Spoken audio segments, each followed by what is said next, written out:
하나님 말씀, 오늘은 이사야 7장으로 말씀을 증거하도록 하겠습니다. 이사야 7장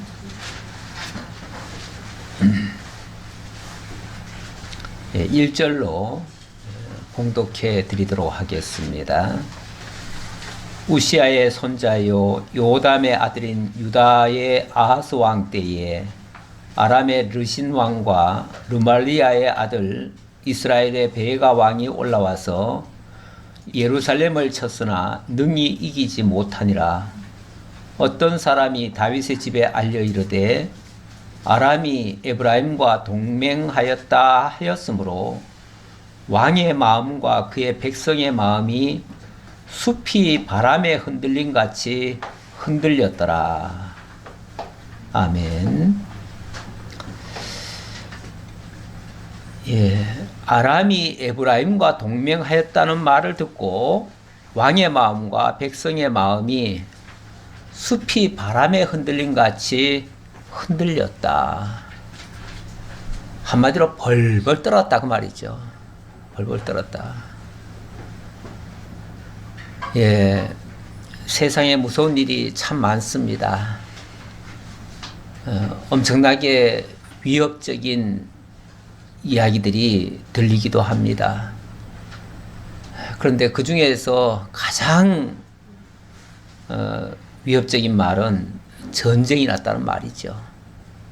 전쟁이 나면 지금까지 일구어 놓은 모든 것들이 다 무위로 돌아갑니다. 다 파괴되어집니다. 그야말로 삶과 죽음이 경계선이 없어집니다. 오늘 살아있어도 산 게 아닙니다.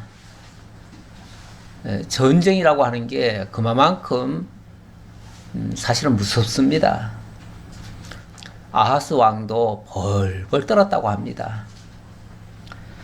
숲이 바람에 흔들린 것 같이 흔들렸더라 했는데 우리말에 사시나무 떨듯이 떤다 뭐 이런 표현이 있지요.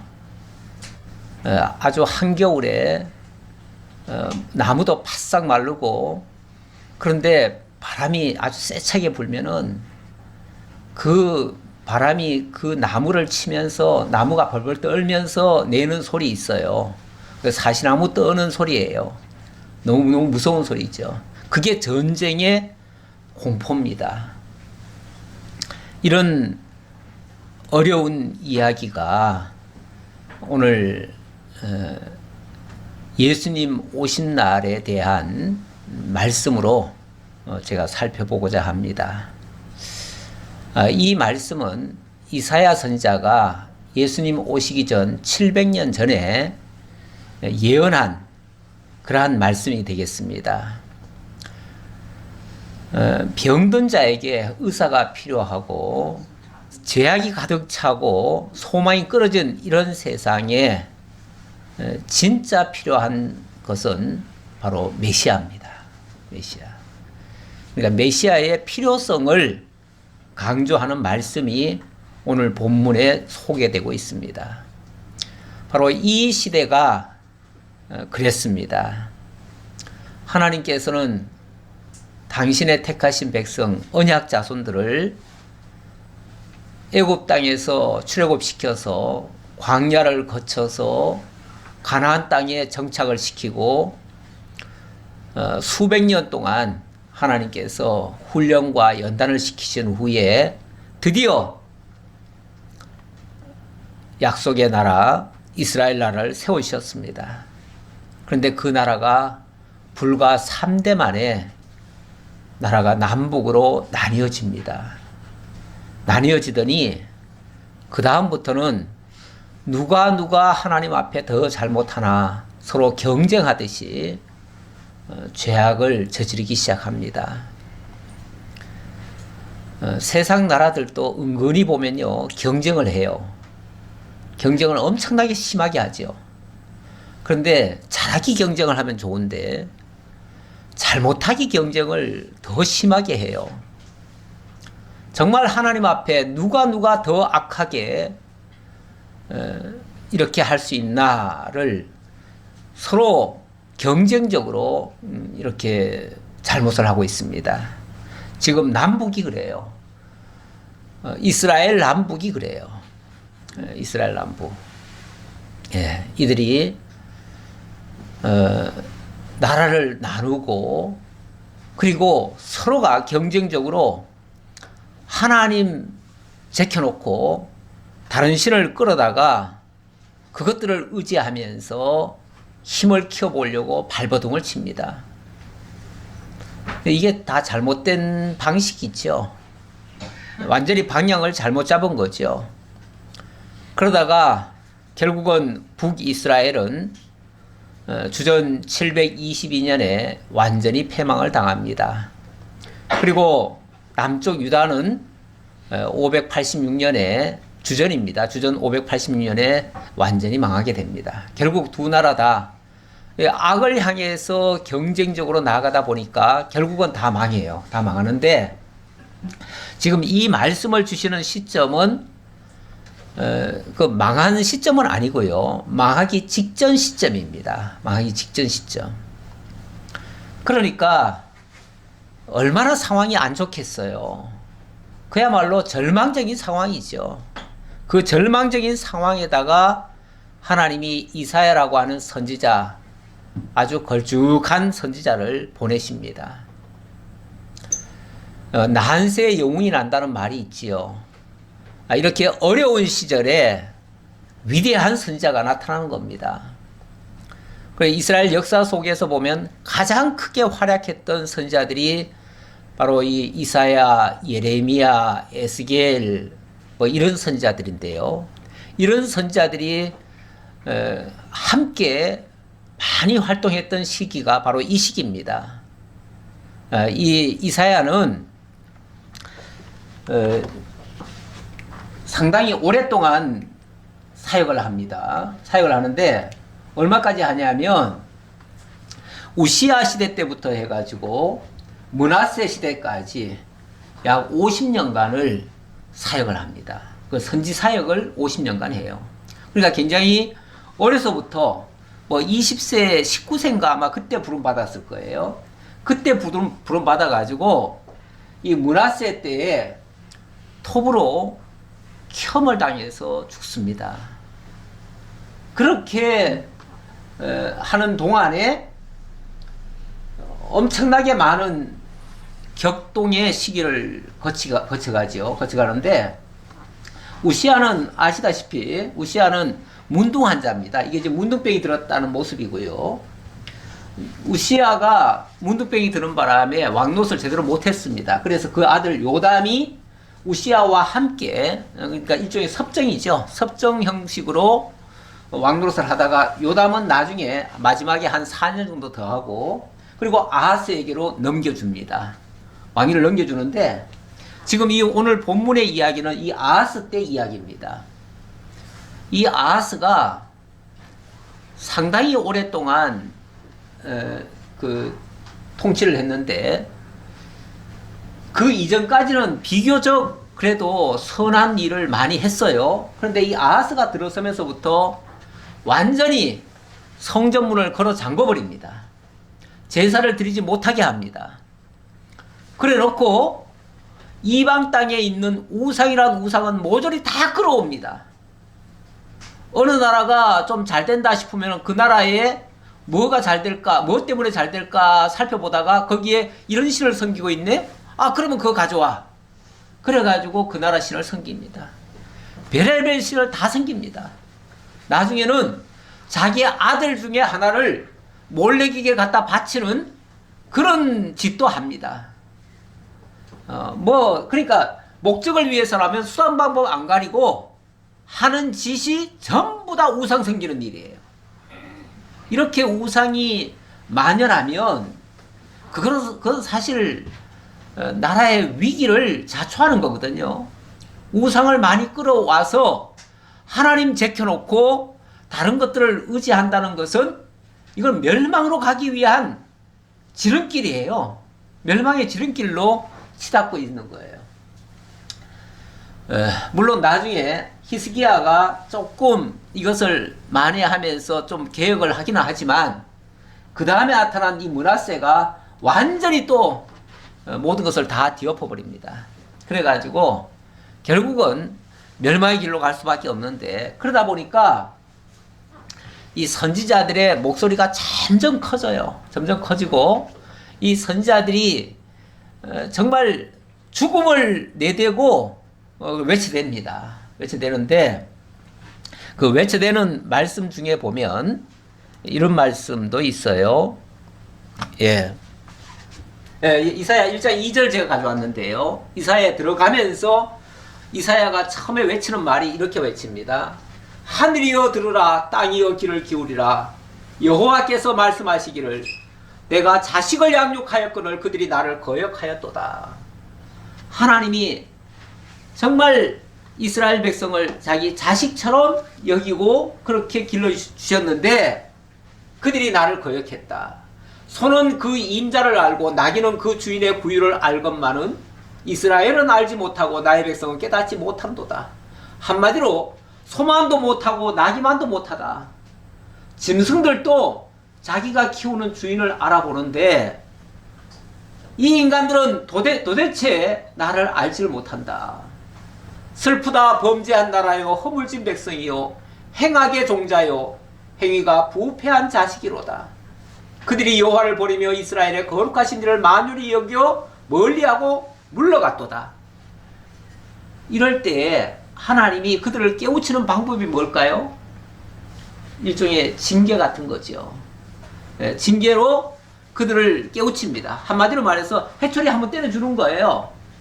그거는 미워서 때리는 게 아니라 정신 차리라고. 5절에 보니까 너희가 어찌하여 매를 더 맞으려고 폐역을 거듭하느냐 이렇게 얘기를 합니다.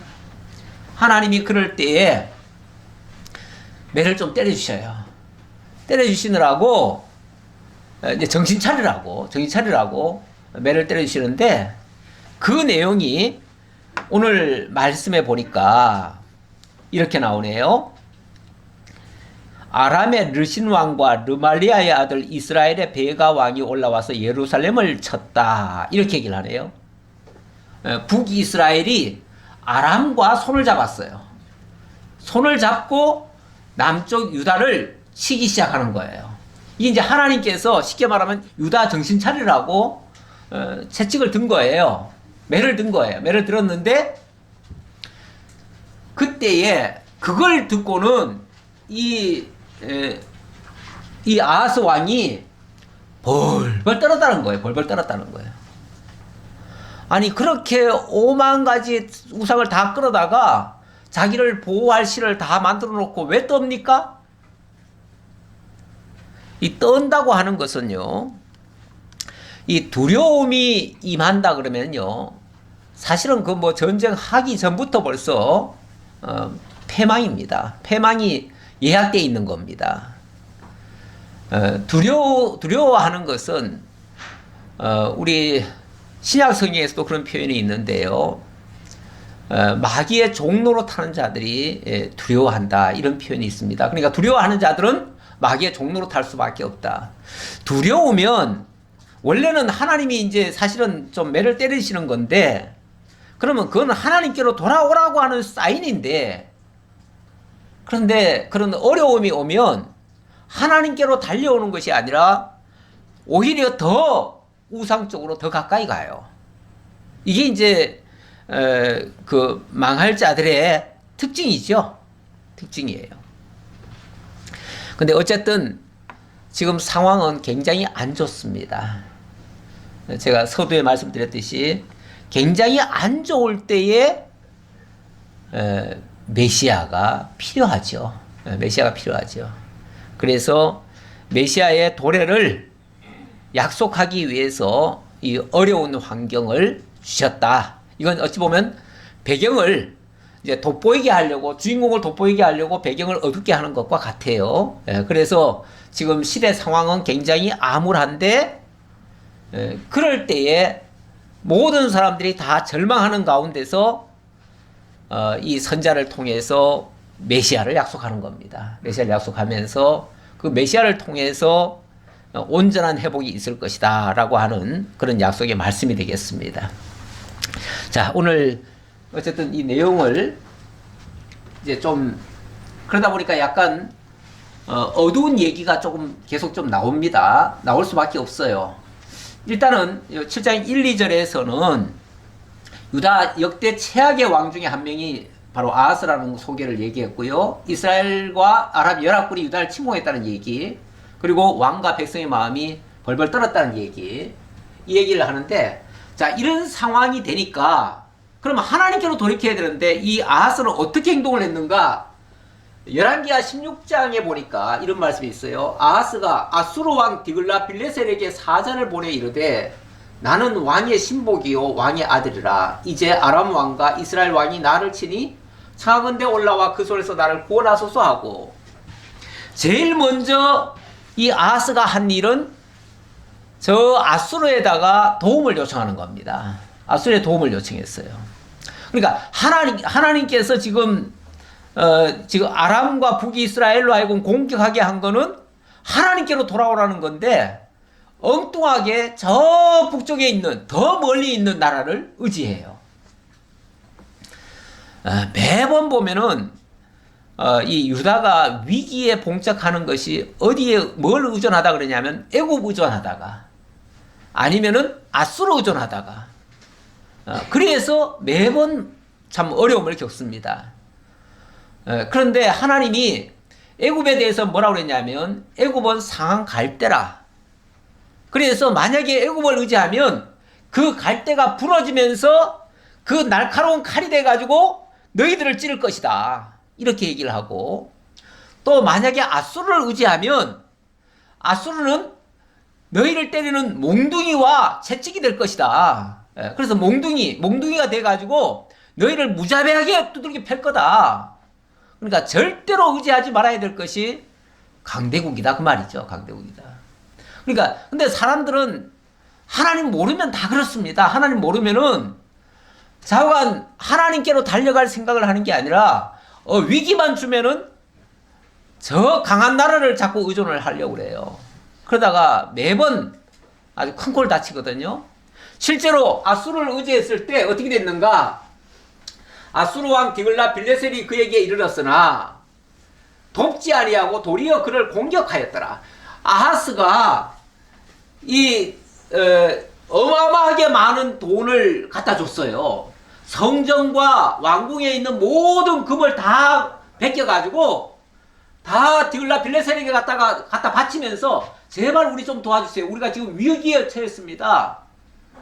그랬는데 그들이 오기는 왔어요. 오기는 왔는데 자기네들 욕심만 차려서 가고요. 그 다음에 실제로 남쪽 유다에게는 도움을 줬느냐? 역대기하 28장에 보니까 돕지 아니하고 도리어 그를 공격하였더라. 더 힘들게 만들었다는 거죠. 더 힘들게. 뿐만 아니라 아하스가 여호와의 전과 왕궁과 방백들의 집에서 재물을 가져다가 아수르 왕에게 주었으나 그에게 유익이 없었더라. 아무런 유익이 없었어요. 말짱 도루묵 같은 짓을 했어요. 두려워 벌벌 떨면서 기껏 나온 방책이 나라의 모든 것, 소중한 보물 다 끌어다가 다 갖다 바치는 거예요. 다 갖다 바치고, 그리고 그들로부터 도리어 공격당하고, 그리고 나라는 어떻게 됐는가? 아람에 의해서요 12만 명이, 유다 군대 12만 명이 죽임을 당합니다. 그리고 20만 명이 포로로 잡혀갑니다. 그 당시에 인구가 많은 때가 아닙니다. 많은 때가 아닌데 32만 명이 잡혀가거나 죽었습니다. 남자들은 거의 씨가 말라버렸어요. 그 정도로 절망의 상황에 빠졌습니다. 그런데 도움을 요청했던 아수르는 아무런 유익이 없었습니다. 아무런 도움이 안 됐습니다. 가장 좋은 방법은 사전에 전쟁이 안 나도록 만드는 게 상책이죠. 상책인데 오만 잡동사니 신들 다 끌어다 놓고 큰 소리 뻥뻥 쳤어요. 저 나라가 저 신을 섬기면서 나라가 커지는 걸 보니까 우리도 저 신만 끌어다 놓으면 우리도 커질 것이다. 우리도 강대국 될 것이다. 그래 놓고 주변을 우습게 알고 그렇게 했던 거예요. 그게 전쟁을 자초한 거예요. 자치한 거예요. 전쟁을 끌어들인 거예요. 끌어들인 거. 무기 믿고 주변 나라 믿고 강대국 믿고 큰 소리 치면요 전쟁 부르는 겁니다. 전쟁 부르는 거예요. 뭐 여기 사진 하나 가져왔는데 이건 요즘 한창 뉴스에 나오길래 제가 하나 가져왔어요. 가져왔는데 이 사람 아시죠? 예. 앨런 머스크라고 하는 저기 테슬라 회장인데 이 사람이 최근에 55조를 들여가지고 트위터를 인수를 했습니다. 인수하자마자 그 다음날 전 직원 절반을 잘라버렸어요. 그것도 그냥 트윗으로 당신 내일부터 나오지 마시오. 이런 식으로 잘라버렸어요. 그래 놓고 좀 뭐 부정적으로 얘기하는 기자들 다 차단시켜버렸어요. 그러니까 자기에게 비우호적인 사람들은 다 잘라버리는 거죠. 그러다 보니까 이 회사도 트위터도 지금 뭐 말이 아니고요. 말이 아니고 아마 절반 이상 지금 다 나갔을 거예요. 나갔을 것이고 뿐만 아니라 자기가 원래 하고 있던 그 회사 세계적인 뭐 회사지요. 테슬라라고 하는 전기 자동차인데 그 차 주가도 지금 뭐 완전히 많이 떨어졌다 그러더라고요. 물론 뭐 다시 돌이키면은 괜찮아요. 다시 돌이키면 괜찮은데 이제 뭘 믿고 이러는지는 모르겠어요. 그 어마어마한 나라, 어마어마한 회사, 정말 55조를 들여가지고 회사를 샀다는데 그걸 사가지고 며칠 만에 완전히 지금 바닥으로 지금 내려앉게 만들어 놨어요. 지도자 한 사람의 그 생각이, 지도자 한 사람의 그 판단이 얼마나 많은 영향을 미치는가를 지금 보여주는 한 단면이라고 보여지는데요.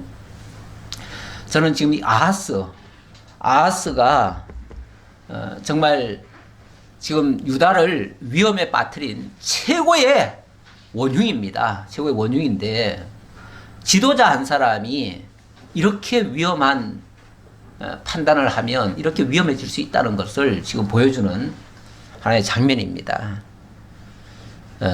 국가적으로도 그렇고 한 회사로도 그렇고 뭐 교회도 마찬가지일 테고요. 가정도 마찬가지입니다. 가장 큰 위기는요 밖에 있는 어떤 외적들이 아닙니다. 그 단체를 이끌고 있는 그 지도자의 생각이 어떠냐에 따라서 그의 판단이 어떠냐에 따라서 지금 뭘 믿고 가느냐에 따라서 극명하게 달라집니다. 물질 믿으면 물질에게 당하고요. 강한 나라 믿으면 강한 나라한테 당하고요. 자관 하나님 제켜놓고 의지하는 모든 것들은 우리를 망가뜨리는 주범들입니다. 그래서 우리는 하나님 외에 다른 것을 의지했다가는 오히려 망할 수 있다고 하는 그런 경계를 지금 이 말씀을 통해서 받아야 되겠습니다. 자, 조금 약간 우울한 말씀을 지금 드리고 있죠? 배경은 항상 어둡습니다. 지금 배경 얘기하는 중이라서 그래요. 그 다음, 자, 여기에 대해서 우리 하나님은 어떻게 말씀하시는가? 이 선자를 통해서 하시는 말씀입니다. 3절 보겠습니다. 그때에 여호와께서 이사야에게 이르시되 너와 내 아들 스알랴숲은 윗못 수도 끝 세탁자의 밭 큰 길에 나가서 아하스를 만나 그에게 이르기를 너는 삼가며 조용하라. 르신과 아람과 르말리아의 아들이 심히 노할지라도 이들은 연기나는 두 부지깽이 그릇토기에 불과하니 두려워하지 말며 낙심하지 말라. 사실 이런 왕이 선지자 좋아하겠어요? 선지자 말 듣겠어요? 그러니까 당연히 선지자를 가까이 하지 않지요. 가까이 하지 않으니까 하나님이 뭐라 그러냐면 네가 직접 가라. 네가 찾아가라. 어디로 가냐면 그 윗모 수도 끝 세탁자의 큰 밭길로 가면 거기에 이 아하스가 있을 거다. 네가 그리 찾아가라. 그 말이에요. 찾아가서 이렇게 말해라. 근데 그때 갈 때 누구를 데리고 가냐면 그 아들을 하나 데리고 가라 그래요. 이 아들이 이 이사야가 아들을 둘을 낳습니다. 둘을 낳는데 하나는 이름이 우리 하나님 참 이름을 지어도 희한하게 지었어요. 8장 3절에 보면 마할살렐 하스바스 이렇게 이름을 지라고 했어요. 마할살렐 하스바스. 그리고 또 하나는 수알야숲 그랬는데 이 수알야숲이라고 하는 것은 남은 자는 돌아오리라 이런 말이에요. 남은 자는 돌아오리라. 그리고 마할살렐 하스바스 이거는 노략이 빨리 다가올 것이다. 쉽게 말하면 금방 너희들 망할 거다 그 소리예요. 금방 망할 거다라는 얘기와 또 남은 자는 돌아오리라 이 말 두 말이 그의 아들 이름에 나타나 있습니다. 이건 하나님이 일부러 그렇게 이름을 지으라고 했어요. 지으라고 했는데 어쨌든 지금 현재는 수알야숲이라고 하는 아들을 데려가라고 했는데 이 말은 남은 자는 돌아오리라 라는 말을 가지고 다시 말하면 소망을 가지고 왕을 찾아가라는 거예요. 소망의 말씀을 가지고 왕을 찾아가라. 자, 찾아가서 어떻게 하는가? 이렇게 말하래요. 너는 삼가며 조용하라. 르신과 아람과 르말리아의 아들이 심히 노할지라도 걱정할 필요 없다. 지금 이게 르신과 아람과 르말리아의 아들이 이렇게 얘기를 했는데 아람의 왕이 르신입니다. 그리고 르말리아의 아들이 이제 이 베가입니다. 이스라엘의 왕 이름이 베가고 이 사람이 르말리아의 아들입니다. 이 말은 그 르신이나 르말리아의 아들 베가 그거 아무것도 아니야. 그들이 쳐들어온다고 하니까 벌벌 떨었다고 했잖아요. 아무것도 아니야. 아무것도 아니야. 그들은 연기나는 두 부지깽이 그루터기에 불과하니 두려워하지 말며 낙심하지 말라. 연기나는 두 부지깽이 그루터기에 불과하다. 이 말은요, 아궁이에다가 불을 뗄 때 그걸 뭐라고 그러죠? 부지깽이.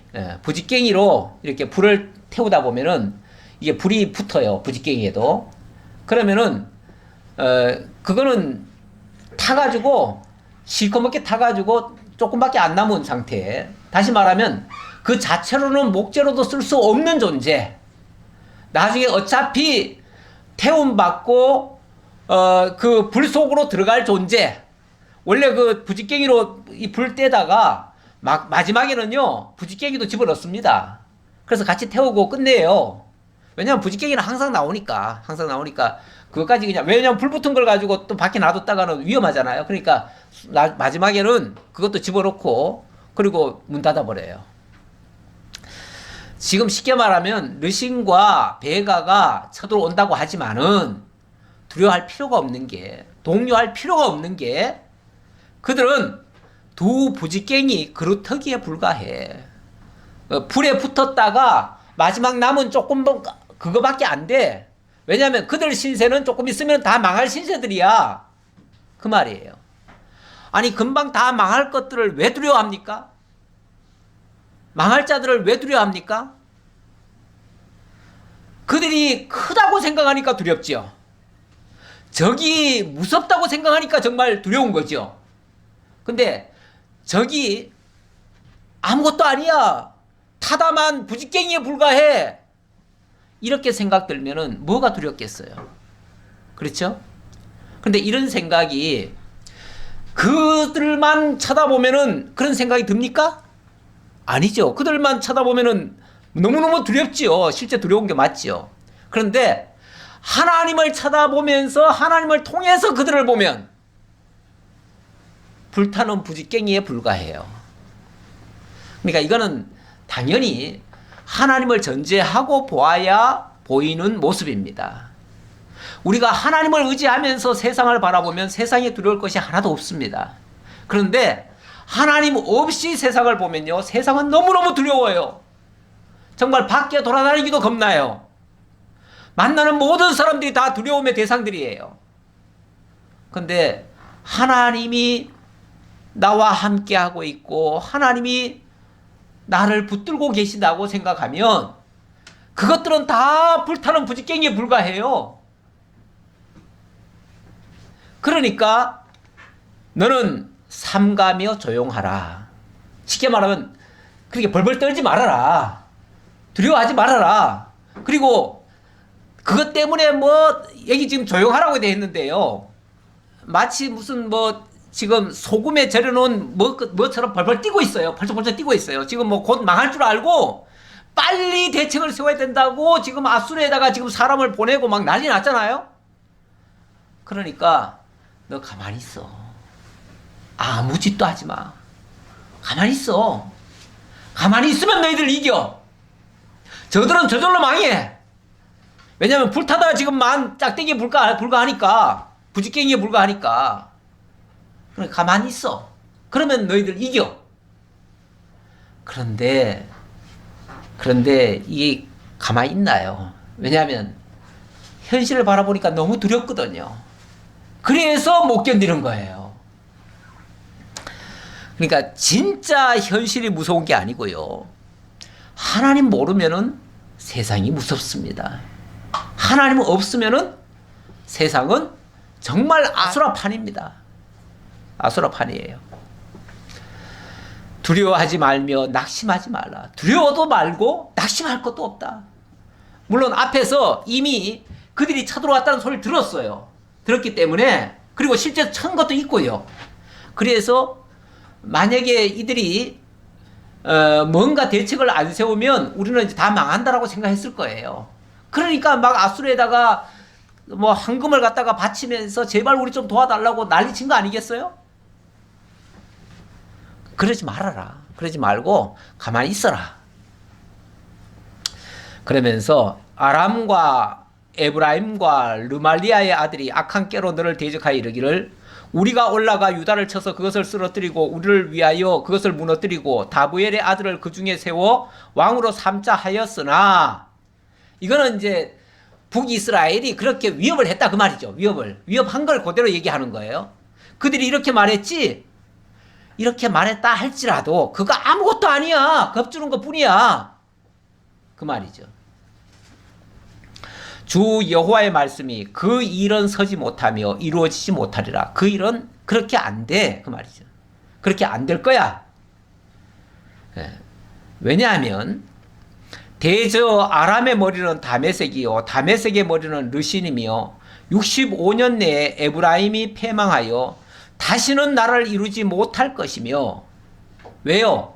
왜 그들이 그렇게 그러지도 못한다고요? 예. 그들의 머리를 하나님이 깨트리실 거니까 그 말이에요.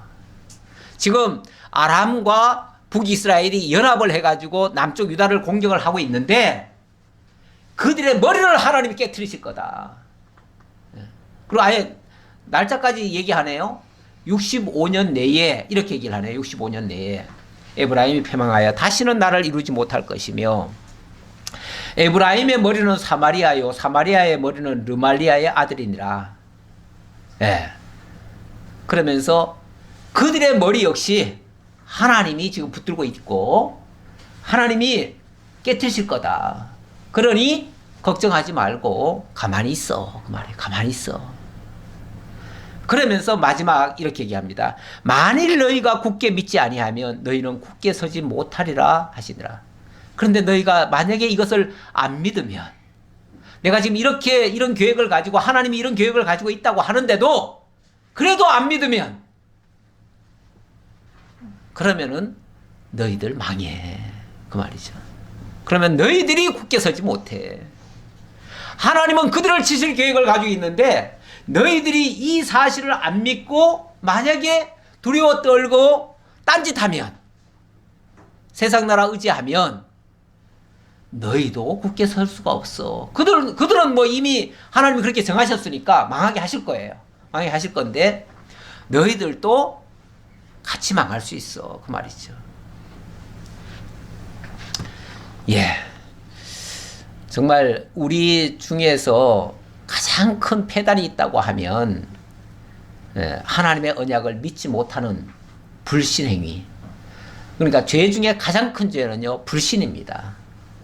어떤 사람들은 아니 뭐 내가 하나님만 안 믿었지 뭐 그렇게 잘못한 게 있다고 우리를 자꾸 죄인이라고 그러냐 그러는데, 불신이 최고의 죄입니다. 하나님의 말씀을 믿지 않는 죄가 죄 중에 제일 큰 죄예요. 그건 하나님의 존재를 부정하는 거예요. 하나님을 인정하지 않는 죄, 그보다 더 큰 죄는 없습니다. 다른 것들은 그냥 두려워서 하는 짓들이에요. 하나님 모르니까 거기서 나오는 파생되는 결과물들이지, 실제로는 그 모든 죄는 하나님을 믿지 못하는 데서부터 나왔다. 이 장면은요, 이거는 아하스가 이렇게 오만 잡동사니 신들을 다 섬겼는데, 이거는 일종의 몰렉신에다가 자기 아들을 갖다 바치는 이런 모습이기도 합니다. 그러니까 이런 짓까지 했었다, 그런 얘기고요. 예, 이거는 이제 그렇게 해서 그 결과가 어떻게 됐는가? 결과가, 그러므로 그의 하나님 여호와께서 그를 아람 왕의 손에 넘기심에 그들을 쳐서 심히 많은 무리를 사로잡아 다메섹으로 갔으며, 또 이스라엘 왕의 손에 넘기심에 그가 쳐서 크게 살육하였으니, 그러니까 너희가 믿지 못하면 너희도 굳게 설 수 없어 라고 하셨는데 믿지 않았어요. 그리고 딴짓했어요. 그러니까 결과는 어떻게 됐느냐? 결국은 하나님이 아람 손에다가 그냥 맡겨두셨다. 이는 그의 조상들의 하나님 여호와를 버렸습니다. 르말리아의 아들 베가가 유다에서 하루 동안에 용사 12만 명을 죽였으며, 에브라임의 용사 시그리는 왕의 아들 마세야와 국내 대신 아스라금과 총리 대신 엘가나를 죽였더라. 예, 왕의 아들도 죽였다고 그랬죠? 왕의 아들. 그러니까 왕의 아들도 죽고, 이스라엘 자손이 그들의 형제 중에서 그들의 아내와 자녀를 합하여 20만 명을 사로잡고 그들의 재물을 많이 노력하여 사마리아로 가져가니, 그 당시에 20만 명을 데려갔다. 나라 다 망한 겁니다. 망한 거예요. 물론 예루살렘 성은 안 무너졌으니까 안 망했다? 뭐 왕궁을 지키고 있는 그 성 하나는 지금 남겨놨어요. 남겨놨지만 나머지는 다 뺏긴 거나 마찬가지예요. 그러면은 아니 왕만 안 망했으면 안 망한 겁니까? 왕만 안 망한 것 같고 나머지는 다 망했어요. 결국은 다 망한 거예요.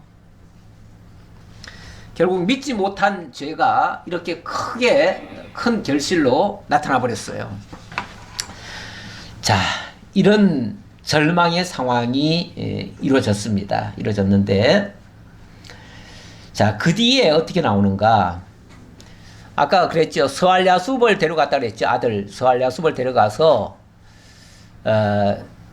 나라가 망할 거지만은 또 하나님께서는 남은 자는 돌아오리라 그랬어요. 남은 자는 돌아오리라 그랬는데, 10절에 보니까 여호와께서 또 아하스에게 말씀하여 이르시되, 너는 내 하나님 여호와께 한 징조를 구하되 깊은 데에서든지 높은 데에서든지 구하라 하시니, 이 말은 내가 너희를 보호해 줄게, 너희를 지켜 줄게. 아하스가 이뻐서가 아니에요. 하나님이 다윗 왕조, 다윗에게 약속한 게 있어요. 그래서 다윗 왕조를 지켜 주시겠다는 거거든요. 그러면서 뭐라고 그러냐면, 내가 너희를 확실하게 지켜줄, 내가 보장을 해줄게.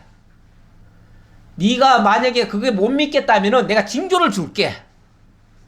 징조까지 줘가면서 내가 분명히 너희를 보호하고 너희를 지켜주고 이 나라를 회복해 줄 테니까 내가 무슨 징조를 줄까? 네가 원하는 대로 내가 징조를 다 줄게 라고 말을 했어요. 그런데 아하스가 뭐라고 그럽니까? 아하스가 이르되 나는 구하지 아니하겠나이다. 나는 여호와를 시험하지 아니하겠나이다 한지라. 언뜻 들으면은 되게 믿음 좋네요. 그쵸? 왜요? 나는 여호와를 시험하지 않겠대요. 그래서 징조도 안 구하겠대요. 그러면 징조 없이도 나는 믿겠다 하면 괜찮아요. 그러면 징조 안 구해도 돼요. 근데 지금 이 말은 나 그까짓 거 다 필요 없어요. 이런 얘기 아니에요? 나는 그런 거 안 믿습니다. 나는 하나님 말씀 안 믿습니다. 그 말이잖아요. 나는 하나님 말씀 안 믿고 하나님 뭐 확인할 것도 없습니다. 여기 시험이라고 그랬으니까 나 확인할 것도 없습니다. 볼 것도 없습니다. 나는 내 방식대로 할 겁니다. 그 얘기죠. 내 방식대로 할 겁니다. 이거는 철저하게 하나님 안 믿는 얘기예요. 안 믿겠다는 얘기예요. 하나님 거부하겠다는 얘기예요.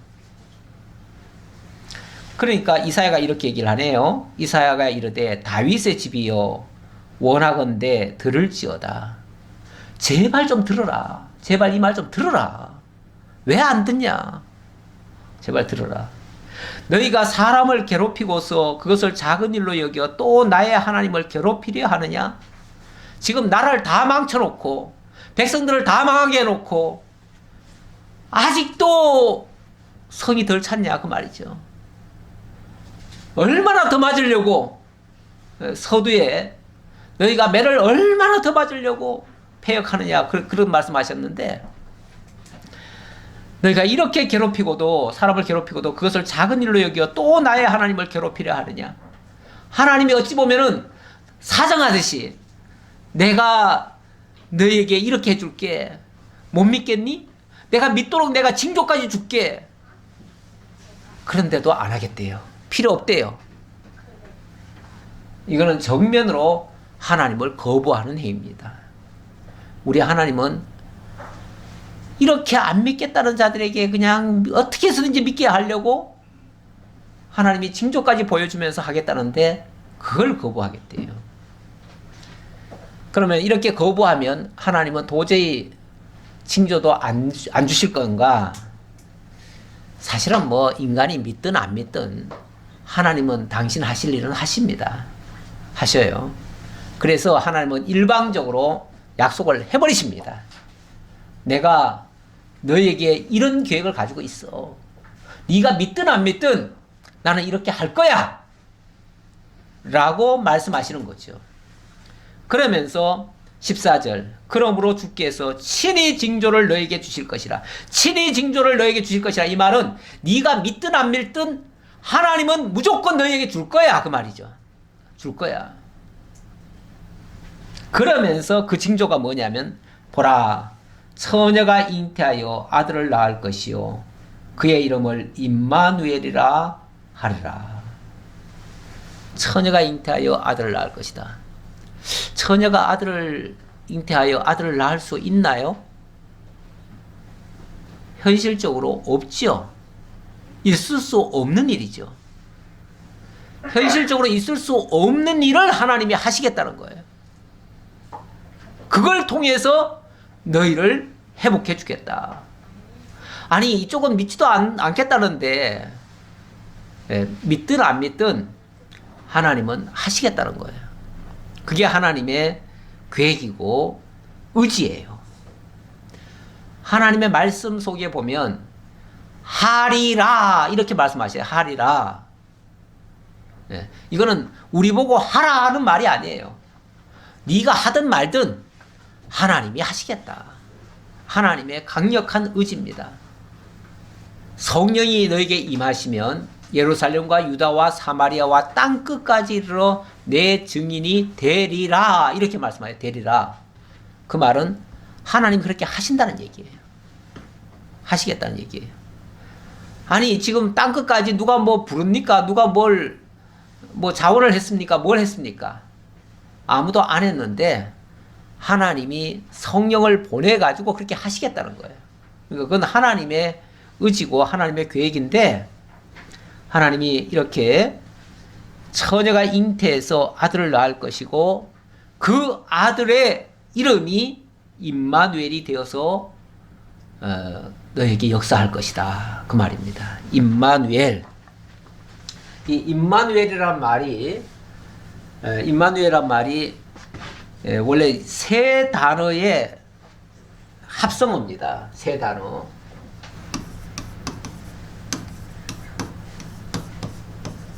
그랬는데 이미 함께라는 얘기고요. 아누가 이게 우리라는 뜻이에요. 우리. 그리고 엘은 하나님입니다. 하나님. 그러니까 하나님이 우리와 함께 하시겠다. 우리와 함께 하시는 하나님. 이렇게 하나님을 인정하지 않고 믿지 않고 거부하고 대적하고 패역하는 이런 자들에게 하나님이 오셔서 함께 하시겠다는 거예요. 이거는 그야말로 하나님의 전적인 은혜지요. 우리의 행위와는 상관없이 하나님이 하시겠다는 거예요. 물론 이런 예언의 말씀, 이거는 사실은 이제 선지자를 통해서 예언의 말씀이죠. 예언의 말씀인데 솔직히 이사야는 이게 어떻게 이루어질지 잘 모릅니다. 잘 몰라요. 잘 모르지만 역사 속에서 일단은 한 번은 성취가 될 것이고, 그리고 그것이 장차는 우리 주 예수 그리스도를 통해서 완성이 되어집니다. 완성이 되어지는데, 아까 그 수알야숲이라고 하는 그 아들을 데려갔다 그랬죠? 이 수알야숲이 남은 자는 돌아오리라는 얘기인데, 그 남은 자, 지금 어찌 보면은 이 아하스가 하나님을 거역하는 바람에 다 망합니다. 역사적으로는 다 망해요. 망하는데 하나님께서 그들을 완전히 망하게 하시는가? 그거는 또 아니에요. 좀 남겨놓으셔요. 남겨놓으시고 그 남은 자들을 통해서 다시 회복하시는 역사가 있게 하셔요. 그 자가 역사적으로는 이 아하스, 이렇게 천하의 악질인 이 아하스 다음에 누가 오냐면 아까 히스기야가 온다 그랬죠. 히스기야가 왕이 됩니다. 그래서 히스기야가 완전히 정반대로 이 나라를 꾸려갑니다. 그리고 얼마 후에 북이스라엘과 아람은 아수르에 의해서 멸망을 당합니다. 진짜로 멸망을 당하고, 그리고 나서 히스기야가 북쪽으로 잡혀갔던 자들도 다 돌아오게 만들고, 그리고 그들에게 오히려 북이스라엘까지 히스기야가 가가지고 그들에게 유월절을 지키게 하고 모든 것을 다 회복합니다. 완전히 회복을 해요. 그러니까 아하스가 망가뜨린 것을 뭐 아마 90%, 99%까지는 다 회복했다고 볼 수 있어요. 그래서 성전, 히스기야가 제일 먼저 한 일이 정월 초하룻날 성전 문을 열고 성전을 정결케 하고, 그 다음에 유월절을 지키게 하고, 그리고 뭐 모든 것을 다 회복을 합니다. 이렇게 해가지고 나라가 다시 회복되는 역사가 있었고요. 그게 이제 역사적으로 일단 성취되는 장면이라고 볼 수 있고요.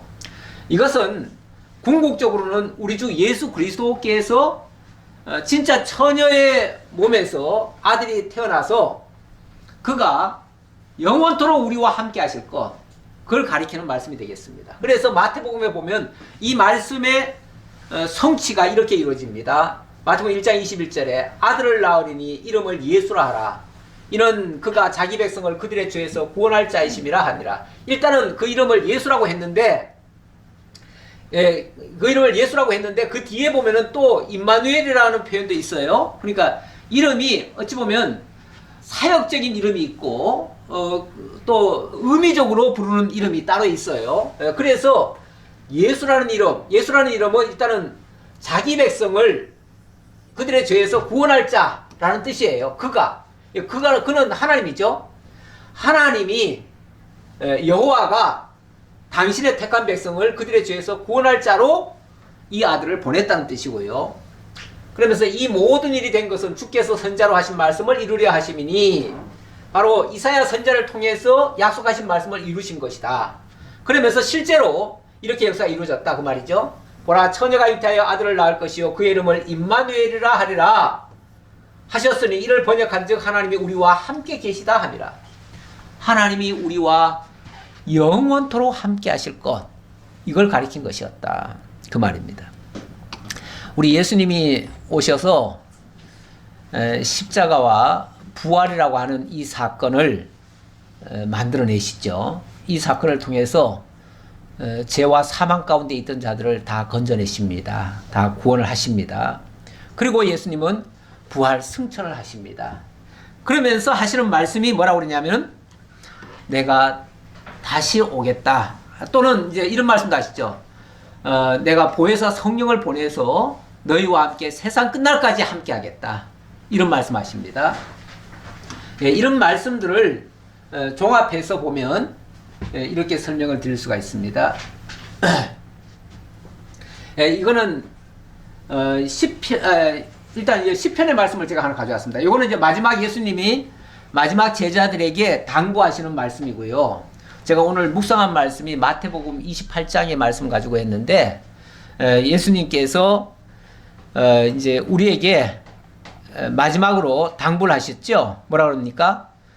하늘과 땅의 모든 권세를 내게 주셨으니 그러므로 너희는 가서 민족을 삼아 모든 민족을 제자로 삼아 아버지와 아들과 성령의 이름으로 세례를 베풀고 내가 너희에게 분부한 모든 것을 가르쳐 지키게 하라 하면서 내가 세상 끝날까지 너희와 항상 함께 있으리라 이렇게 말씀하셨습니다. 예수님이 세상 끝날까지 우리와 함께 하십니다. 지금도 예수님이 부활 승천하셔서 안 계시는 게 아니고 우리와 함께 계시고 있는 거예요. 다만 지금은 육체로 계시는 게 아니라 영으로 함께 하고 계시는 거예요. 우리를 성령의 전으로 삼으시고 우리와 함께 세상 끝날까지 우리 곁을 떠나지 않고 계십니다. 제가 이번에 이 성탄 준비를 하면서 초림으로 아기 예수로 오신 거기에다 초점을 맞추지 말고 이미 오셨다는 거는 뭐 객관적인 사실이니까 그거 부정하는 사람은 아무도 없죠. 다만 그 사실을 어떻게 믿느냐가 중요한 것이고 오늘 우리는 그 오신 예수가 어떻게 우리와 함께하고 있는가가 중요하잖아요. 그래서 지금 임마누엘에다가 제가 초점을 맞춰가지고 하나님이 우리와 함께 하신다는 거 그걸 강조하는 겁니다. 자, 그렇게 함께 하시는 방식이라고 할까요? 방법이라고 할까요? 그것이 시편 2편에 보면 이렇게 약속이 되어 있습니다. 내가 여호와의 명령을 전하노라. 자, 하나님의 명령입니다. 여호와께서 내게 이르시되 너는 내 아들이라. 오늘 내가 너를 낳았도다. 내게 구하라. 내가 이방 나라를 내 유업으로 주리니 내 소유가 땅끝까지 이르러다. 하나님이 아들을 낳았다고 하시면서 그 아들에게 구하라고 합니다. 그러면서 동시에 또 이렇게 되게 합니다. 그의 아들에게 입맞추라. 그렇지 아니하면 진노하심으로 너희가 길에서 망하리니 그의 진노가 급하심이라. 여호와께 피하는 모든 사람은 다 복이 있도다. 그 아들에게 입맞추라. 그 아들 바로 예수 그리스도를 영접하라 그 말이죠.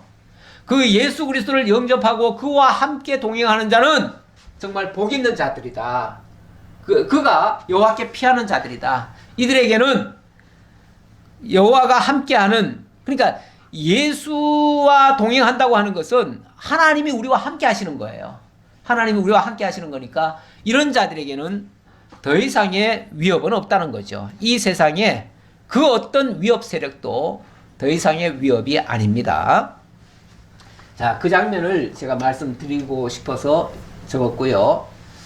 마지막 결론의 말씀은 거기에 참여할 자들이 누군가를 설명하는 말씀으로 마무리를 지으려고 하는데요. 그날에 이스라엘의 남은 자와 야곱 족속에 피난한 자들이 다시는 자기를 친자를 의지하지 아니하고 이스라엘의 거룩하신 이 여호와를 진실하게 의지하리니. 그날에 다시 말하면 우리 주 예수 그리스도가 이 땅에 오시고 우리와 함께 하시는 그때는 이스라엘의 남은 자, 이 남은 자, 야곱 족속에 피난한 자나 남은 자나 같은 말이죠. 이런 자들이 다시는 자기를 친자를 의지하지 않고 이스라엘의 거룩한 자 여호와를 진실하게 의지할 것이다. 이제는 하나님 여호와만 의지하게 될 것이다. 그런 자들을 통해서 유다 족속 중에 피하여 남은 자는 다시 아래로 뿌리를 받고 위로 열매를 맺으리니 이는 남은 자가 예루살렘에서 나오며 피하는 자가 시온산에서 나올 것임이라. 만군의 여호와의 열심이 이를 이루시리라. 만군의 여호와의 열심이 이를 이루실 것이다. 여호와의 열심, 이 모든 것은 하나님이 아까 명령하시듯이 말씀하셨는데 말씀하신 그분이 그대로 이루실 것이다 라는 그런 약속의 말씀이 되겠습니다. 그 약속의 말씀이고 실제로 우리 주 예수 그리스도가 오심으로 이 약속의 말씀은 그대로 이루어졌습니다. 오늘 예수를 영접한 모든 분들은 남은 자들입니다. 이 죄악된 세상 속에서 남은 자들, 구별된 자들, 하나님이 특별히 뽑은 자들, 이 세상 자체가 유토피아라는 것은 아닙니다. 이 세상 자체에서 우리가 항상 편안하게 산다는 얘기는 아닙니다. 오히려 거기서 이 모든 것을 다 이기고 남은 자들입니다. 이런 자들에게 하나님이 영원토록 함께 하시겠다고 하는 이 약속의 말씀 반드시 지켜주실 줄 믿고 우리는 이 세상 두려워하지 마시고 강하고 담대하게 승리하시며 살아가시기를 바랍니다. 기도하겠습니다.